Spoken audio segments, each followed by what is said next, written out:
Gemeente, die metafoor van geloof, dink ek, is gelowiges wat voor God staan en sê, Here, doen met my wat U wil.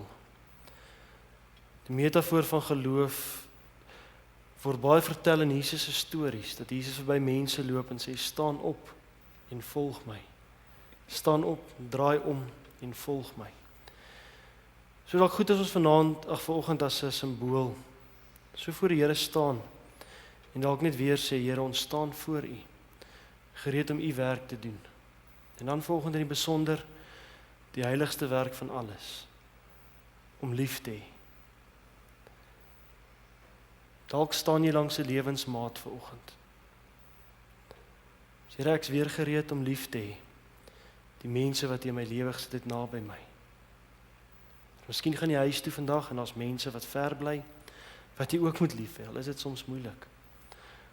Wanneer die hele bereidheid om te sê, Here, met my hele hart en siel, gaan ek lief hê, want ek weet dis wat U van my vra. Dan weet ek dis moeilik, want in elkeen van ons se lewens is daar ekkigheid, selfsug, jaloesie, soms bitterheid, soms woede. Maar die uitdaging is om ten spyte daarvan die Here toe te laat om jou te verander. So die laaste lied wat ons vanoggend sing, so voor die boodskap, wanneer ons uit God se woord uitkuier, is ons die Here vra om ons te help. Die mooi teks in Johannes 6 vers 53 wat sê, die mens kan homself nie verander nie. Net God kan dit doen. So mag die Here ons verander, as ons so voor hom staan en sê, Here, help ons om lief te hê. Matteus 4, vanaf vers 1 tot en met vers 11. Ek gaan die gedeelte lees en dan vanoggend 'n paar gedagtes met julle hieroor deel. Die opskrif is die versoeking in die woestyn en spesifiek dan die versoeking uit Jesus se lewe uit. Toe is Jesus deur die Gees die woestyn ingelei om deur die duiwel versoek te word. 40 dae en 40 nagte het hy niks geëet nie en naderhand het hy honger geword. Die versoeker het toe gekom en vir hom gesê, as U die seun van God is, sê vir hierdie klippe, hulle moet brood word. Maar Jesus antwoord, daar staan geskrywe, nou haal hy die Deuteronomium teks aan. 'n Mens leef nie net van brood nie, maar van elke woord wat uit die mond van God kom. Daarna neem die duiwel hom na die heilige stad toe, Jerusalem toe, en laat hom op die hoogste punt van die tempel staan en sê vir hom, as U die seun van God is, spring hier af, daar staan mos geskrywe, hy sal sy engele oor jou opdrag gee. Op hulle hande sal hulle jou dra, sodat jy nie jou voet teen 'n klip stamp nie. Maar Jesus sê vir hom, daar staan ook geskrywe, jy mag nie die Here jou God op die proef stel nie. Toe neem die duiwel hom na 'n baie hoë berg toe, wys hom al die koninkryke van die wêreld met hulle pragt, die paleise, die kastele, en sê vir Jesus, dit alles sal ek vir U gee, as U neerval en my aanbid. Maar Jesus sê vir hom, gaan weg Satan, want daar staan geskrywe, die Here jou God moet jy aanbid, en hom alleen dien. En hoor hoe mooi eindig die gedeelte. Daarna het die duiwel hom met rus gelaat, en daar het engele gekom, en Jesus versorg. Die 3 belangrikste gebeure in hierdie teks, wat ek graag wil uitlig, is die eerste versoeking, waar die versoeker vir Jesus vra, as jy die seun van God is, sê vir die klip, hulle moet brood word. En Jesus sê, nee, mens leef nie van brood alleen nie, maar van elke woord uit die mond van God kom. Die tweede versoeking, as hy vir hom sê, spring van die tempel af, en sê vir God, hy moet jou vang. En Jesus sê vir hom, nee, mens stel nie vir God op die proef nie. En dan die derde beproewing, waar hy sê, ek sal al die koninkryke en die rykdom van die wêreld vir jou gee, as jy neerval om my te aanbid. Voordat ek iets oor hierdie teks sê, dink ek is dit belangrik dat julle net weet hoe hierdie gedeelte inpas in die storie wat Matteus vertel. Hierdie gedeelte is een van 3 hoofmomente in die begin van Jesus se lewe. 3 belangrike momente. Die eerste belangrike moment is Jesus se doop. Dis die gedeelte net vooraf. Matteus 3, die laaste paar verse vertel van Jesus se doop. Die plek van Jesus se identiteitvinding, waar hy hoor, jy's my geliefde seun. En dan is daar die laaste moment, die derde moment dan, die storie na hierdie storie wat ons gelees het, waar Jesus dan sy werk gaan doen. Maar tussen hierdie twee momente, waar Jesus hoor, jy is my geliefde seun, en waar hy begin preek en sê, bekeer julle, is daar 'n derde moment. En dis hierdie woestynversoeking. Hierdie woestyngebeure. En al drie hierdie gedeeltes vat so hand met mekaar, wil ons iets vertel van ook die belangrike momente in ons verhouding met God. Daar's die plek waar jy hoor, waar God vir jou sê, jy's my geliefde kind. Dan is daar 'n plek waar jy hoor die Here sê vir jou, ek het jou nodig in die wêreld. Maar tussen daai twee momente is daar 'n belangrike tweede moment. Die woestynontmoeting of die voorbereiding, noem ek dit vanoggend. Daar moes iets met Jesus in die woestyn gebeur voordat hy in die wêreld kon ingaan om Jesus te wees. Nou oral waar jy in die Bybel van woestyne lees, moet jy stop.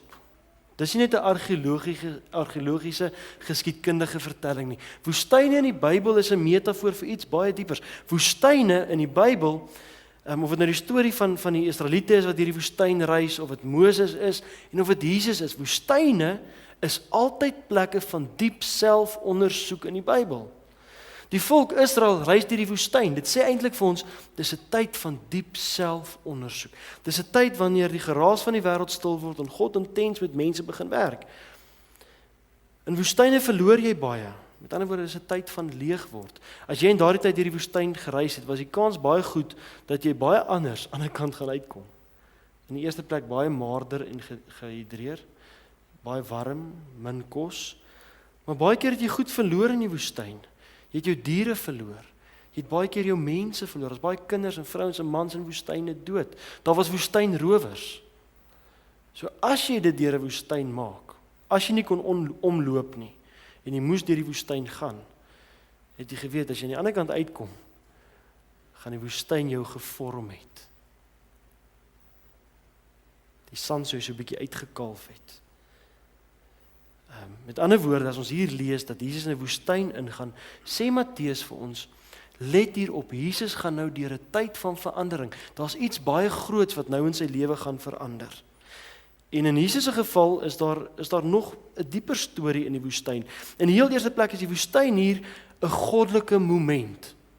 In baie stories in die Bybel hoor ons mense beland in woestyne omdat hulle gestraf word of omdat hulle 'n verkeerde pad gevolg het, maar hierdie woestyn van Jesus is 'n goddelike moment. God sê vir hom, jy gaan nou woestyn toe. Jy gaan nou woestyn toe. En God wil hê hy moet gaan.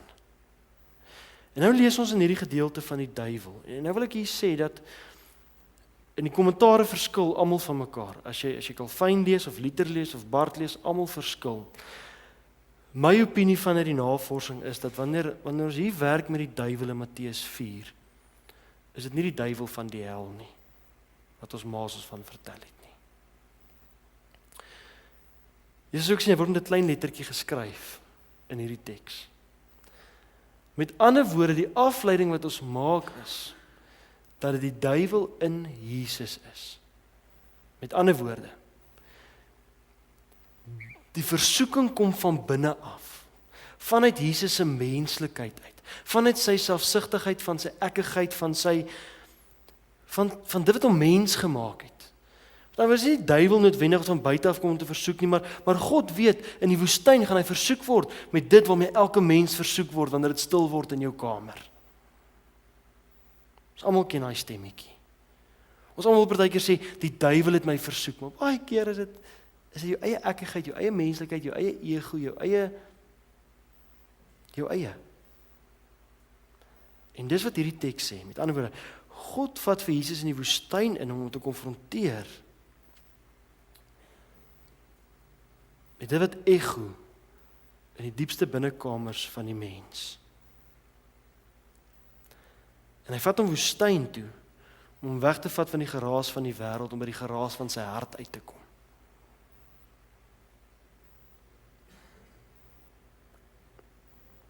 En dan is daar 'n baie mooi moment verder in die woestynstorie is, dat hulle ons sê, dat Jesus vir 40 dae en nagte, maar wat so stories herinner dit julle?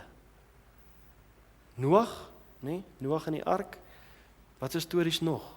Ek dink aan by Jona, Dink julle is toevallig dat Jesus vir 40 dae en nagte in die woestyn was, of wil die skrywer vir ons iets meer sê? Hy wil sê, dis is die storie van Noag, onthou julle Noag se storie, onthou julle Jonas se storie. Met ander woorde, dis 'n storie waar iets gaan doodgaan en iets nuuts gaan gebore word. Dis 'n storie waar 'n profeet met 'n ou verwagting by 'n plek ingaan, in 'n vis se maag in, en as die vis hom uitspoeg, dan sê hy 'n nuwe profeet met nuwe verwagtinge. Met ander woorde, die storie sê Jesus gaan as 'n ou mens daarin met ou verwagtinge, 'n ou mens met ou verwagtinge, maar die verwagting word geskep met die verwysing na Noag en Jona dat 'n ander Jesus uit die woestyn uit gaan stap. Dit is tyd van verandering, 'n tyd van vernuwing. En dis nou wat met Jesus gebeur. Daar's 3 belangrike kragte, glo ek, wat dit vir ons partykeer moeilik maak om in koneksie met God, met onsself en met die wêreld te leef. 3 kragte wat dit vir Jesus so moeilik gemaak het om Jesus te wees. Wat dit vir Jesus so moeilik gemaak het om in die wêreld te leef soos God van hom gevra het. En hier is die 3 goed. Fisiese gemak, die verwysing na die brood, honger, dors. Ek gaan nou iets meer daaroor sê, as jy nog nie verstaan nie, wees rustig. Die tweede een is eer en aansien, waar die duiwel Jesus versoek en sê, die mense gaan van jou praat, jy is die een wat van die tempel afgespring het, jy is die een wat God op sy hande dra. Dis die ander versoeking. En dan die derde een, is besittings. Die rykdom van die wêreld. En nou kan jy vra, Jesus, maar was hierdie 3 goed vir Jesus ook 'n probleem? Ek weet nie, maar God vat hom in die woestyn in en konfronteer hom met hierdie 3 dinge. So ek neem aan dat iets hiervan ook in Jesus se lewe moes waar gewees het. Dat hy ook homself gedink het, hierdie lewe van 'n profeet wees om op hier te slaap en daar te slaap en mense haat jou en ek besit niks, dis vir my moeilik. So hy moes daarvan gestroop word op 'n manier. En nou dink ek dis waar dit vir ons belangrik raak. Dat as dit Jesus se reis was, dan wil ek daaruit aflei dat dit ook ons reis moet wees. Dat hierdie storie wat in die Bybel opgeteken staan, hierdie vertelling van Jesus se lewe, meer as net 'n geskiedkundige gebeurtenis is wat ons in die kerk vir mekaar van vertel. Onthou julle daai tyd toe Jesus in die woestyn was? Dis meer as dit. Dis 'n uitnodiging dat wanneer jy sê ek is 'n navolger van Christus, dat jy sê, miskien is dit my reis ook. Ons het ook 3 hoofmomente. Daar's 'n plek waar jy definitief hoor iewers in jou lewe God sê, ek het jou lief, ek het jou lief. En vanuit daai liefde word jy bewus van God wie in die wêreld gebruik, waar God sê, ek wil hê daar waar jy werk, moet jy lief hê, jy moet dien, jy moet dit doen. Maar tussen daai 2 momente is daar ook 'n woestyntyd vir my en jou, waar ons met hierdie 3 goed gekonfronteer word. En ek sê my hart oortuig, as ons dit nie gaan doen nie, gaan ons sukkel. En ons sukkel. Ons sukkel met geloof en met geloofservarings. As kom ons hier is vanoggend, ek dink ons gemeente is lankal by die plek waar mense hiernatoe kom om die regte ding is om te doen.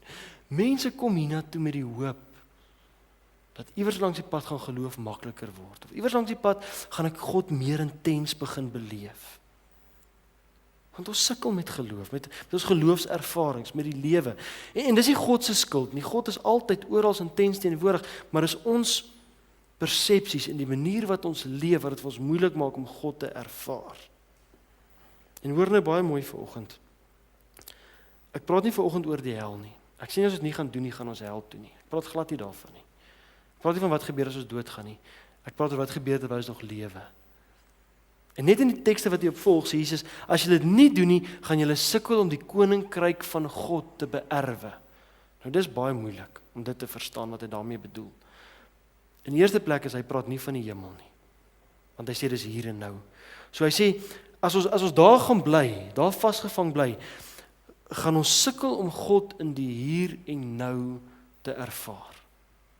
Ek weet die koninkryk van God is 'n moeilike konsep. En daarom sê Jesus nooit regtig wat dit is nie. Hy vertel dit om stories. Hy sê die koninkryk van God is soos 'n mosterdsaad. Jy gooi hom in die grond, jy sal verwag dis 'n klein bossie wat daar gaan opkom. Niks groter as 2 meter of 'n meter en 'n half nie. Maar een oggend maak jy jou deur oop en daar staan 'n boom.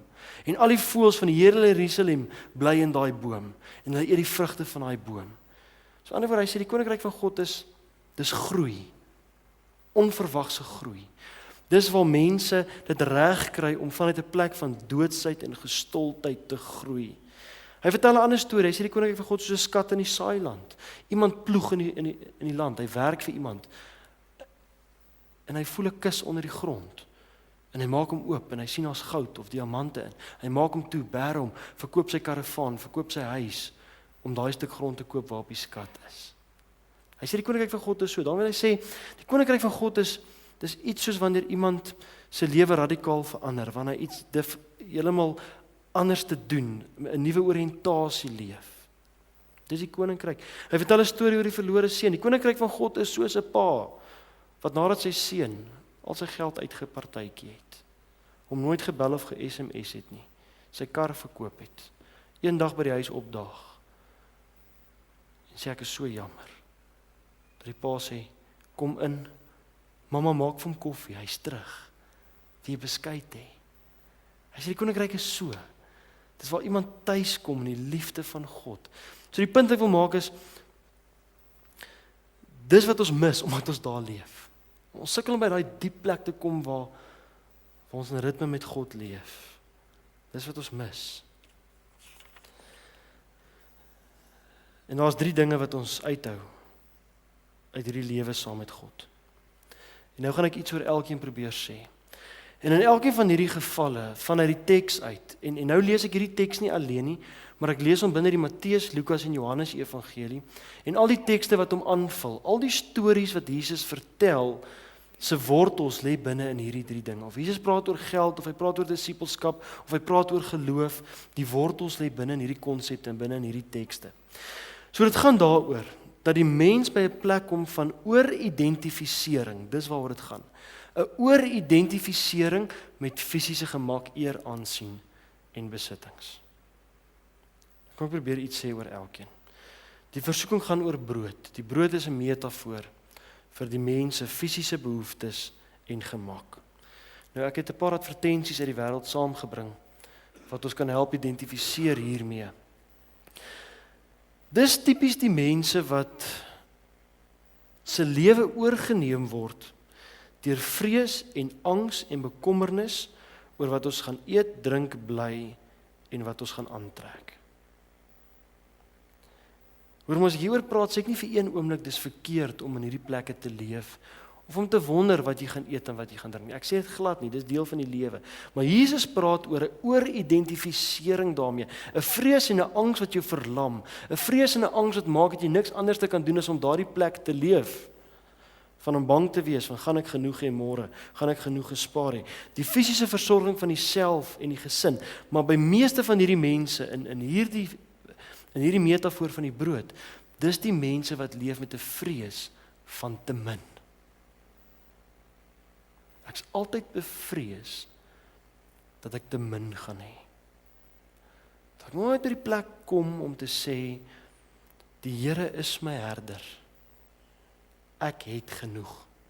Dis mos eintlik die letterlike Hebreëse vertaling. Ons 'n bietjie verkeerd vertaal uit die Afrikaans uit. Dawid wat sê, die Here is my herder. Ek kort niks. Maar ons sukkel hiermee, daar's 'n ooridentifisering met hierdie fisiese behoeftes. Ons gaan nou sê hoe dit uitspeel. Dan is daar 'n tweede groep mense wat, en dalk is al 3 van hierdie in jou lewe teenwoordig, maar daar's 'n tweede moment of 'n tweede groep mense wat 'n ooridentifisering met eer en aansien het. Dis die motief waarmee hulle lewe. Daar gebeur niks anders in 'n lewe as hierdie vrees oor hoe die wêreld my sien en wat die wêreld van my gaan dink nie. Dink jouself in hoe sou Jesus se lewe gewees het as hy in hierdie vrees geleef het, nê? Wat die wêreld van hom dink. Hoe sien die wêreld my? Wat dink die wêreld van my? En dan gaan dit veral by hierdie mense oor die fisiese voorkoms van hoe ek lyk, maar ook hoe my lewe lyk. Hoe lyk my kindertjies wat langs my staan wat 'n verlenging van my is? Hoe lyk die woonbuurt waarin ek bly wat 'n verlenging van my is? Die identiteit lê in al daardie dinge. Dan ook jou persoonlikheid. Dis die mense wat altyd probeer om met persoonlikheid op so 'n manier te leef dat die mense sal sê, "Joe, ons kan nie sonder jou nie, jy's belangrik," of wat ook al. Maar dis weer eens 'n ooridentifisering daarmee. En dan is daar 'n derde moment. En dis 'n ooridentifisering met besittings. En hoor nou mooi wat is die verskil tussen hulle en die boonste groep wat 'n vrees het vir te min. Hierdie mense het 'n vrees vir die gewone. Met ander woorde, hulle vrees die alledaagse. Hulle vrees om te gewoon te wees. Om in die stad te bly tussen die ander mense. En nie op die berg tussen die konings nie. Hulle vrees gewone huise, gewone karre, gewone vakansies. Gewone. Hulle vrees dit. Hulle identiteit lê dan in dit wat ander nie het nie.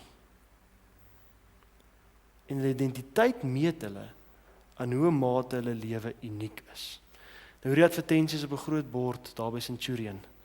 Ek kon hom nie afneem nie, maar ek kom vanoggend net so 'n bietjie nagemaak.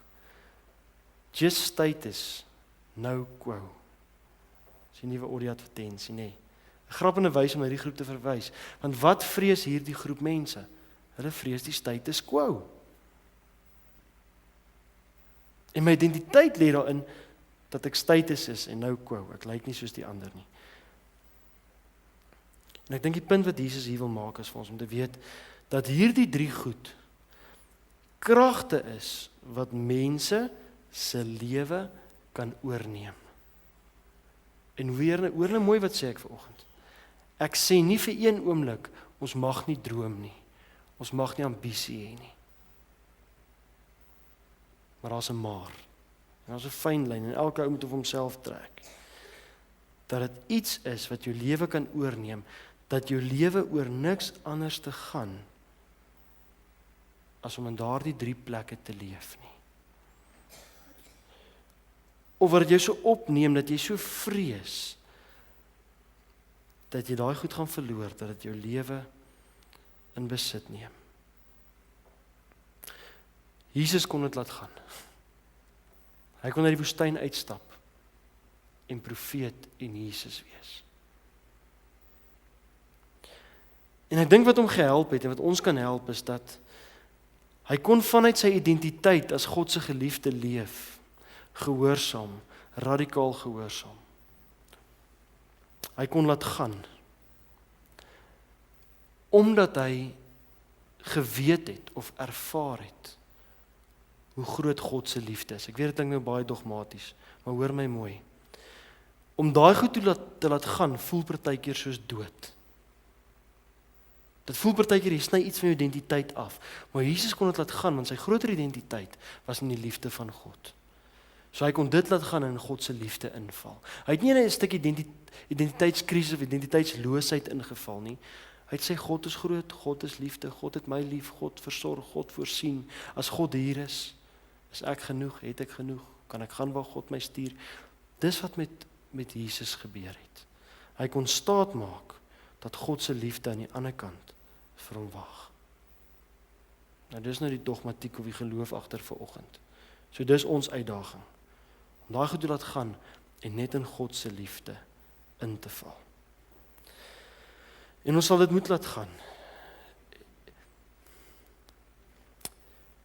En miskien is dit die impak wat dit op ons lewe het. Niks van daardie dinge is sleg nie.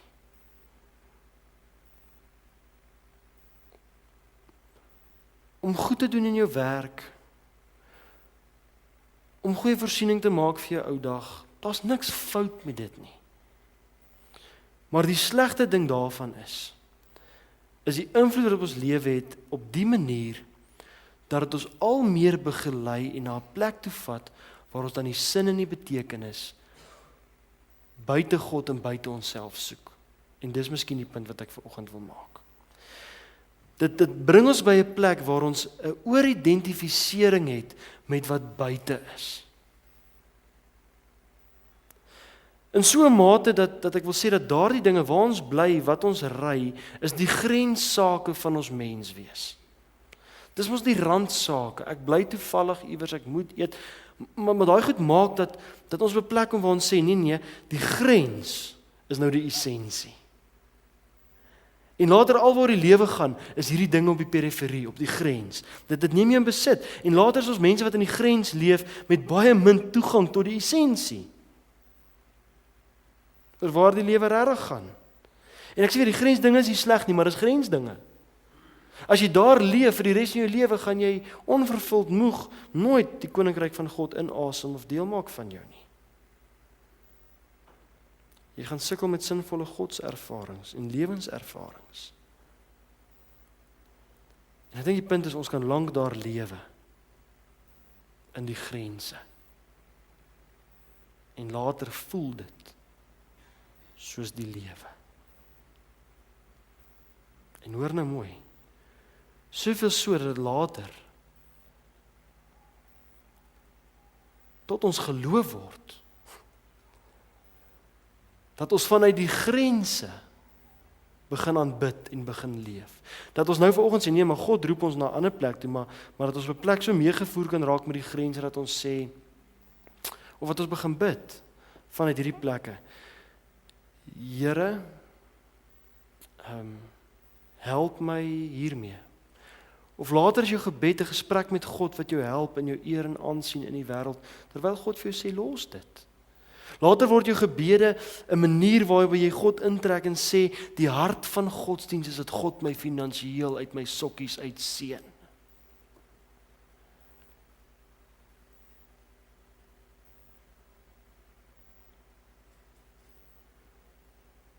Van God het dit nooit gesê nie. Maar God raak so verweefd met hierdie grenslewe wat ons so insluk en ons deel maak van hierdie realiteit. En dit los met 'n probleem, en ek wil vanoggend 'n noodtoestand afkondig. Ek weet nie wie moet ek bel nie. Maar om 'n noodtoestand afkondig in ons land, maar veral in ons dorp. 'n Noodtoestand van oppervlakkigheid.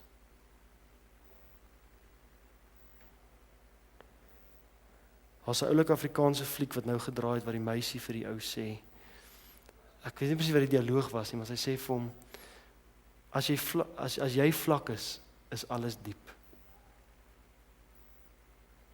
En dis waar ons is. Ons lewe het so oppervlakkig geraak, dat alles vir ons later diep voel. Ons kan nie meer onderskei wat die dinge in die lewe wat goed is vir ons en sleg is vir ons. Ons leef hier in die grens. Want daar's baie min mense wat vir ons nog vandag vertel dat daar meer is in hierdie lewe as hierdie grensdinge waarvoor ons leef. Min mense vertel dit vir ons. Min mense. En miskien is dit ouers se werk. Die heel eerste groep mense wat dit vir hulle kinders moet leer. En dis wat hartseer is. Want wat leer ons kinders oor die essensie van die lewe? Oor die manier hoe ons in ons huise, ek praat nie van by braaivleisvuur of ander plek nie, by ons huise praat. Die dinge waaroor ons stres. Die dinge waarvoor ons as ouers ons lewe gee. Die dinge waarvoor ons beklei, die dinge wat ons opgewonde maak, die dinge waarvoor ons bid vir ons kinders. Wat leer dit hulle oor die essensie van die lewe? Baie keer min. Hulle hoor dit min by ons. En daarmee saam met die primêre inligtingsinstitusie van hierdie wêreld, die media en die besigheidswêreld geword. Hulle is nie sleg nie, maar hulle is nie bekwame om met ons te praat oor sielsgoed nie. Hoor dit. Hulle ken net die lewe in die grens. En ons het moeilikheid as ons dit wat hulle vir ons sê aanneem as die grondslag van ons bestaan. As die grondslag van ons identiteit. Die plekke waar ons betekenis soek, waar ons vervulling soek. Daarom het ek vanoggend 'n vermoede in my eie lewe, dat wanneer Jesus sê, volg my, dan sê hy, volg my na Jerusalem toe, volg my na Samaria toe, volg my na die kruis toe, maar dan sê hy ook, volg my woestyn toe. Dat ons hierdie geloofstasie gaan moet besoek. Daar moet gaan stil staan. Dit was so 'n bietjie 'n filosofiese inleiding. En nou is die vraag seker prakties. Hoe raak dit my en jou? Miskien so. In die eerste plek, dat ek en jy baie diep en ernstig sal gaan selfondersoek doen. Oor watter van daai 3 kragte in my lewe teenwoordig is. Maar meer as dit, hoe dit teenwoordig is. Hoe dit my weghou van 'n dieper lewe saam met God. Dalk sit jy vanoggend hier en jy dink, dit kan nie. Dis ook goed. Gaan vra jouself die vraag af, waar's die plekke in my lewe waar ek vrees het? Ons vrese verraai baie keer waar ons motiverings lê. Gaan vra vir jouself die vraag af as jy die teks weer gaan lees vanaand en in die week. Wat is vir my die moeilikste om te los? Wat daarvan? En baie van ons sê, nee, die eer en aansien ding was nog nooit vir my 'n probleem nie. Die ding van om besittings te hê wat ander mense nie het nie, was nog nooit vir my 'n ding nie. Maar ek vrees regtig my ou dag. Ek vrees dit op so 'n manier dat dit my gebedslewe annekseer elke dag. Hoe dit ook al sê, gaan vra vir jouself, wat vir my? In die tweede plek gaan ons moet leer, dink ek, nooi hierdie storie ons uit, om anders te meet. Min mense vertel vir ons dat daar meer in die lewe is. En dan leef ons ook so asof daar nie meer is nie. En dan begin ons op 'n manier meet wat nie goed is vir ons nie. Sodat ons onsself miskien moet uitdaag en sê, ons moet onsself anders te begin meet. Daar's baie van ons wat in hierdie dorp minder waardig voel in sekere mense se teenwoordigheid. Wat op 'n leiersvergadering in 'n gemeente sal sit en sê, ek is te bang om iets te sê dat daardie ou wat dit en dit en dit so. Ons meet onsself in terme van die wat meer het, maar ook andersom. Ons meet onsself baie in terme van mense wat minder het. Ons moet anders te begin meet. Ook ander anders te begin meet. Veral ons die vraag vra, hoe gaan met jou? Want ek dink ons kom weg met geloofslouheid, omdat ons lewe aan die buitekant verskriklik indrukwekkend lyk.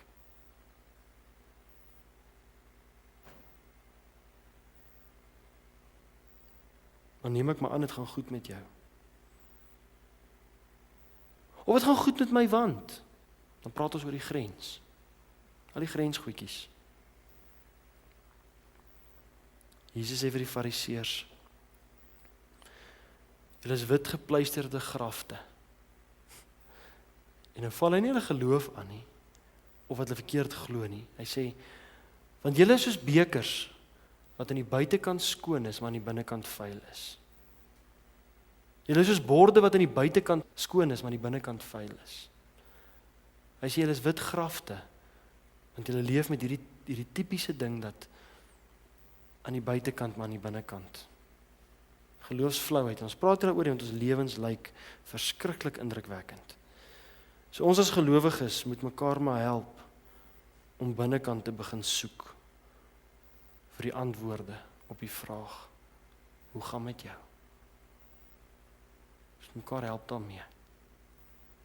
Ook as ons in die gemeente vra, hoe gaan met jou? As dominees by vergadering is, hoe gaan in jou gemeente? Nee, dit gaan goed. Dan praat ons oor die grens. Lidmate, tuine, besproeiing, feeste, bazaars. Sukkel ons om in die binnekant te meet. Het jou lidmate se lewens verander in die laaste 2 maande? Of 2 jaar? Lyk die huwelike anderste in jou gemeente?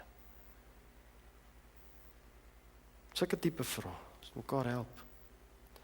En dan baie belangrik, en hiermee gaan ons sukkel, dat 'n gemeente, ons praat maar van hierdie gemeente, dit sal reg kry om 'n alternatiewe gemeenskap te wees met ander waardes. Ek het Vrydag vir Johnny gesê, ek weet nie of ons dit gaan reg kry nie. Net omdat ek weet dat ek gaan sukkel om my gesin in hierdie wêreld. Is dit moontlik om in Rustenburg in die jaar 2015 anders te leef en op ander plekke te leef as in hierdie 3 plekke? In Suid-Afrika en die wêreld. Ek weet nie, dit is moeilik. Ons raak in die woestyn gaan bly, letterlik, in Namibië, iewers daar gaan intrek. Waar die advertensies in die wêreld ons net uitlos. Maar ons kan nie, ons is nou hier. So ons moet intentioneel iets doen. So ons moet 'n alternatiewe gemeenskap word. En hiermee bedoel ek dit. Dat ons gereeld vir mekaar hier sal sê, jou waarde lê dieper as die plekke waar jy dink jou identiteit lê. Dat ons gereeld vir mekaar sal sê, ek luister graag na jou, omdat jy die geliefde kind van God is, en nie omdat jy in Kasjaan bly nie. Jy is welkom in die gemeente, omdat jy God se geliefde kind is, en nie omdat jy in Kasjaan bly nie, of in Safari-tuine bly nie. Jy is 'n leier in die gemeente, omdat jy 'n geliefde kind van God is, nie omdat jy in Safari-tuine bly nie, of die CEO is van dit of dit, ek weet nie. Ons mekaar gereeld daaraan herinner, dat ons identiteit lê op ander plekke. En dan belangrik, dat ons as gemeente, as 'n gesin, mekaar sal uitdaag om met eenvoud te leef. Met eenvoud te leef. Dit sal ons vrymaak van al daai goedjies. Dat ons mekaar die moeilike vrae sal bly vra. Oor jou motiverings, jou drome, die manier hoe jy geld spandeer, weggee, alles wat jy koop, hoe jy dit ook al doen. Dat ons die moeilike vrae van mekaar sal bly vra. Al het jy al die geld in die wêreld, is dit baie keer nie goed dat jy 'n nuwe kar koop as jou ou een nog reg is nie. Hoe ook al, jy sal weet hoe dit vir jou waar is. Iemand kry om die eerlike vraag vir jou te vra.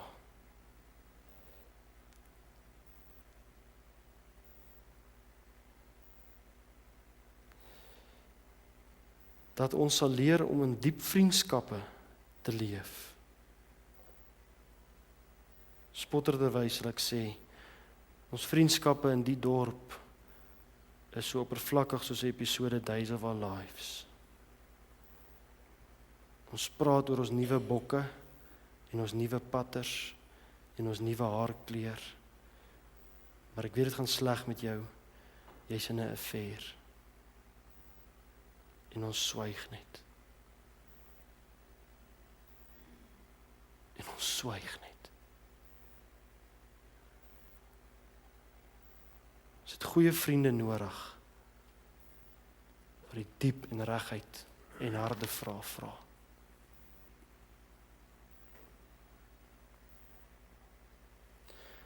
Dat 'n gemeente 'n plek sal wees waar ons mekaar aanmoedig om tyd te spandeer by die innerlike wêreld. Dis hoekom 'n gemeente is. Ek voel elke Sondag ek sê dieselfde.